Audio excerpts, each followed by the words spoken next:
Tuntutan terakhir yang kami minta, yang bersangkutan harus dipecat, Pak. Yang bersangkutan harus dipecat, Pak. Kesempatan kali ini menyampaikan permohonan maaf atas tindakan dan ucapan kepada pemerintah Kota Bekasi, kepada masyarakat Kota Bekasi, khususnya masyarakat di lingkungan tempat tinggal saya. Setelah didesak oleh Perserikatan Batak Bersatu atau PBB dan juga para netizen yang begitu marah dengan perlakuan ibu berjilbab, seorang ASN eselon 3 pejabat tinggi di Bekasi akhirnya meminta maaf di depan publik lewat media sosial ataupun di depan para pejabat tinggi yang ada di Bekasi.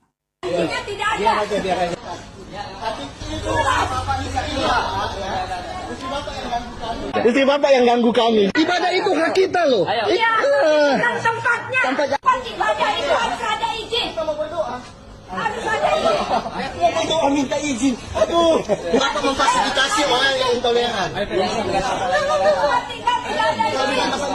Orang gila aja penting.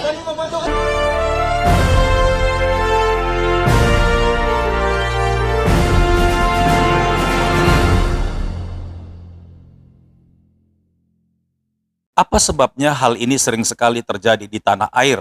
Seakan-akan umat Islam merasa benar sendiri, bahkan menganggap agama-agama lain yang mereka sebutkan minoritas adalah agama-agama yang bukan menjadi pemilik surga. Apa yang terjadi di dalam pengajaran mereka? Apa yang terjadi di dalam pengertian mereka tentang iman? Apa yang terjadi di dalam konsep keagamaan mereka sehingga mereka menganggap agama lain itu kafir atau tidak benar atau tidak berkenan di dalam hidup mereka, sehingga mereka begitu bencinya, mereka begitu kasarnya, mereka begitu melarang setiap agama-agama minoritas untuk melakukan ibadah, terlebih lagi untuk meminta izin membangun rumah ibadah di mana mereka akan melakukan peribadatan. Kita dengarkan apa yang dikatakan oleh Gus Islah kepada umat Islam secara menyeluruh, terlebih lagi kepada ibu berjilbab yang diskriminatif ini, yang dia adalah seorang eselon 3 di Bekasi. Kita dengarkan. Apakah agama ini memang diciptakan untuk saling mengkafirkan? Fungsi agama adalah menertibkan manusia. Kalau kemudian ada orang yang dengan memeluk agama, memeluk keyakinan agama, tiba-tiba dia tidak merasa tentram, gelisah dengan keimanan orang lain, ingin mengkafir-kafirkan orang lain, bukan salah agamanya, Dik. Salah tafsirnya. Pada intinya adalah apapun keyakinan kalian, tafsir kalian, agama kalian, satu kuncinya. Ini yang disebut dengan moderasi beragama. Kalau kalian meyakini bahwa Tuhan itu satu, yang Islam nih, yang Islam. Kalau kalian betul-betul meyakini kul huwallahu ahad, kalian betul-betul menganggap bahwa Islam itu adalah monoteism, termasuk yang beragama lain, maka kita juga harus meyakini bahwa manusia dimanapun dengan agama yang berbeda-beda, dengan Kristen, dengan Hindu dan Buddha, itu pasti diciptakan oleh Tuhan yang sama.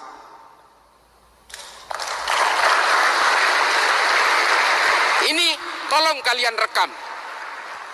Kalau kalian ini diciptakan oleh Tuhan yang sama, lalu untuk apa kalian itu bertikai dengan keyakinan dan keimanan itu? Itu loh kuncinya. Itu yang disebut moderasi beragama. Moderasi beragama ini bukan sekuler, bukan liberal, bukan. Tetaplah kalian dengan keyakinan-keyakinan agama dan tafsir-tafsirnya itu. Satu saja, jauhi kebencian, jauhi kekerasan, jaga nama baik agama masing-masing, supaya apa? Supaya agama kalian ini tetap menjadi daya tarik.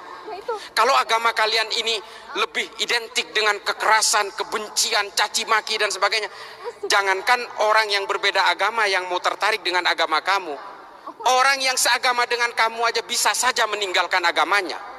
Kita selalu mencatat bahwa ada orang non-Islam masuk Islam. Oh, kita girang banget. Sinead O'Connor masuk Islam. Wah, keren. Marcel Siahaan masuk Islam, keren. Kita hanya menghitung secara statistik orang non-Islam yang mengkonversi agamanya ke dalam agama Islam. Tapi kita tidak pernah mencatat orang Islam yang keluar dari Islam, tidak pernah ada prosesinya. Tidak pernah ada statistiknya, karena KTP-nya tetap Islam, tapi dia sudah menjadi agnostik atau menjadi ateis. Kenapa? Karena Islam selalu digambarkan dengan kekerasan-kekerasan dan kebencian, membid'ahkan satu sama lain, mengkafirkan satu sama lain, sehingga hidupnya seperti pepat dan sempit. Agama bukan tujuannya untuk itu. Agama itu adalah melonggarkan berbagai isi batinnya tanpa menghilangkan konsep-konsep teologisnya, tanpa menghilangkan kehausan spiritualnya. Gitu ya. Terima kasih. Tentu saja tidak luput dari perjuangan satu kelompok atau Persatuan Batak Bersatu, yaitu PBB, wilayah Bekasi langsung ambil sikap dan juga tindakan untuk meminta pejabat tinggi daerah, bahkan jikalau perlu, hal ini akan disampaikan kepada Menteri Dalam Negeri sebagai junjungan tertinggi dalam jabatan yang dimiliki oleh ibu berjilbab yang mencoba melarang umat Kristen ini, sehingga agar dia dipecat, bahkan diberhentikan dari jabatannya, sehingga apa yang dia perbuat ini, dia akan sadari dan dia akan sesali, sehingga menjadi peringatan bagi seluruh ibu-ibu ataupun umat Islam yang mencoba menganggap rendah agama lain. Jadi Bapak PJ yang terhormat, kami sangat menyayangkan kejadian kemarin. Kami sangat merasa tersakiti, Pak. Kenapa? Karena kami anggap beliau itu adalah aparatur negara yang seharusnya memberikan contoh teladan kepada seluruh masyarakat, bukan menjadi contoh yang tidak baik. Ya, kalaupun mungkin beliau terganggu dengan berisik dan sebagainya, ada kata kalimat yang lebih humanis yang bisa disampaikan kepada jemaat atau orang-orang yang sedang melakukan doa. Jadi kami dalam kesempatan ini, Pak, tuntutan kami tidak banyak. Pertama, ada jaminan bagi seluruh masyarakat Kota Bekasi terkait toleransi harus berdiri tegak di Kota Bekasi. Berikutnya, kami juga meminta tidak ada ruang bagi aparatur negara, khususnya di Kota Bekasi, untuk ada bersama-sama dengan bapak-bapak sekalian kalau ini orang melakukan tindakan-tindakan intoleran dan rasis, Pak. Ini demi nama baik dan marwah pemerintahan Kota Bekasi. Tuntutan terakhir yang kami minta, yang bersangkutan harus dipecat, Pak, untuk mengembalikan wajah pemerintahan Kota Bekasi, dan pemecatannya harus dilakukan secara terbuka agar publik, agar masyarakat juga bisa lihat bahwasanya pemerintahan Kota Bekasi tidak ada toleransi terkait praktik-praktik intoleran, apalagi yang dilakukan oleh oknum ASN. Dan yang melakukan oknum ASN, Pak, yang kami sayangkan ini oknum ASN. Jadi ini yang bisa kami sampaikan ke Bapak Ibu sekalian. Kami menunggu kabar baiknya, Pak, beliau dipecat. Saya pastikan jika tidak ada kabar itu, tentu kami akan datang dengan jumlah massa yang lebih besar, Pak. Saya bukan mengancam, mohon maaf, tapi ini adalah permintaan. Ya, bukan hanya permintaan PBB. Bapak bisa lihat mungkin di medsos. Saya pantau media sosial pemerintahan Kota Bekasi diserang habis-habisan, Pak, sama netizen, Pak. Ya, diserang habis-habisan. Ya, saya tidak mau Pak Wali Kota yang memimpin pemerintahan saat ini dianggap tidak tegas, Pak. Kami juga tidak mau, karena Bapak adalah pimpinan kami. Saya warga Kota Bekasi, Pak. KTP saya di Bintara, Pak. Jadi saya warga Bapak. Jadi kami tidak mau pemimpin kami di sini, wali kota kami di sini itu menjadi bulan-bulanan netizen, karena ada tinggal laku oknum. Jadi sekali lagi kami tegaskan, oknum tersebut harus dipecat, Pak. Dan dalam kesempatan ini juga ada FKUB, Bapak FKUB, ayo Pak, kami juga dilibatkan dalam menjaga ketenangan dan toleransi di Kota Bekasi. Kami siap, Pak, dan ada tempat. Dan tanpa diperintah juga kami sudah melaksanakan itu, Pak. Setiap ada sholat Id, kami hadir untuk mengamankan. Setiap ada acara-acara besar keagamaan, kami hadir, Pak. Kami boleh dilibatkan, Pak. Ya, kami harap juga FKUB harus berada di tengah-tengah, harus berada di semua golongan, Pak. Harus berada di semua agama. Tidak boleh ke kiri, ke kanan, karena yang ini disakiti sedikit tutup mata, yang di sini agak disikum sedikit, langsung mau bicara, Pak. Jadi terima kasih. Ini yang bisa kami sampaikan. Kami menunggu kebijaksanaan dari Pak Wali Kota terkait poin-poin yang kami mintakan tadi. Terima kasih.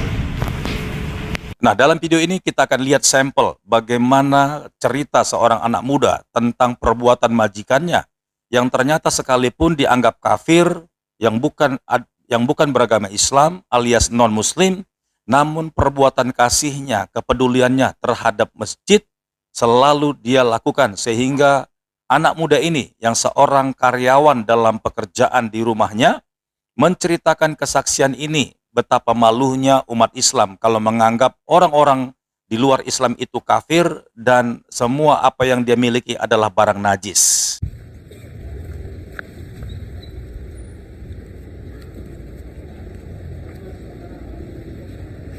Bukan mau bermaksud pamer ataupun ria, tapi uang yang tadi gue kasih ke kotak amal yang di masjid itu benar-benar uang orangnya orang kafir.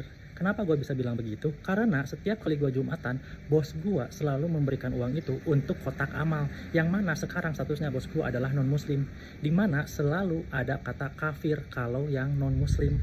Meskipun tempat ibadah bos gue selalu dikecam ataupun dilarang oleh beberapa oknum agama Islam, tapi anehnya bos gua selalu memberikan uang itu setiap hari Jumat mau gua sembahyang. Bahkan kalau gua nggak sembahyang setiap hari Jumat, bos gua nanya, Andi kenapa nggak mau sholat Jumat? Males bos, ya padahal saya mau nitip. Ya udah bos, minggu depan aja. Bahkan hari Jumat belum jamnya aja bos gua udah nanya, hari ini kamu Jumatan ya, saya titip uang. Di setiap hari Jumat dia selalu menitipkan uang untuk kotak amal. Dan bahkan gua sendiri itu kalau ngisi kotak amal nggak pernah lebih dari 10.000, karena menurut gua nominal yang tadi bos gue kasih itu terlalu besar untuk kotak amal, yang mana itu menurut gue, mungkin buat beberapa orang itu udah biasa, tapi kalau menurut gue yang biasa ngisi kotak amal cuman goceng dan bahkan kembalian es teh atau apapun itu gue isi kotak amal, itu gue ngerasa kadang aduh terlalu besar. Meskipun tempat ibadah bos gue kepercayaannya selalu dilarang, tapi dia nggak pernah membenci gue sebagai karyawannya. Dan bahkan kami di sini berenam semua agamanya Islam. Tidak ada yang dilarang untuk sembahyang, tidak ada dilarang untuk melakukan kepercayaan apapun. Dan bahkan setiap lebaran dia nggak pernah nggak ngasih THR. Dan bahkan ketika sahur, dia orang yang pertama membangunkan kita semua, bukan alarm loh. Hebatnya bos gue. Salam toleransi. Baiklah saudara-saudaraku ini berkati oleh Tuhan, kita telah mendengar dan menyaksikan semua cuplikan video yang Pastor Daud telah upload ini. Dan kiranya video-video ini boleh menambah wawasan dan memperluas pengetahuan kita tentang apa yang telah terjadi di sekitar kita atau di lingkungan kita, bahkan di negeri ini. Kiranya video ini menjadi berkat bagi kita semuanya. Terima kasih banyak buat atensi saudara untuk menyaksikannya sampai akhir, dan sampai jumpa di video berikutnya. Tuhan Yesus memberkati. Shalom.